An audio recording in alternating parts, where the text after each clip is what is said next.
গুনাহগার হিন্দু হোক, বৌদ্ধ হোক, খ্রিস্টান হোক, মুসলমান গুনাহগার হোক, পৃথিবীর মানুষ যদি চায় তার গুনাহকে নেকিতে পরিবর্তন করবে। ও যেই ধর্মেরই হোক না কেন, যেই দিনেরই হোক না কেন, সেম প্রসেস শিখাই দেব, জানাই দেব যে হিন্দু লোকটা যদি তার শিরকের গুনাহকে নেকিতে পরিবর্তন করতে চায়, ইল্লা মান তাব, এ হলো মানুষ, এ হলো কি মানুষ, ওর ধর্ম যেটাই হোক।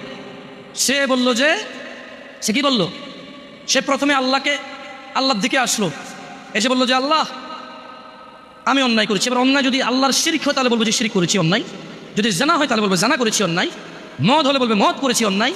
বুঝলেন কথা?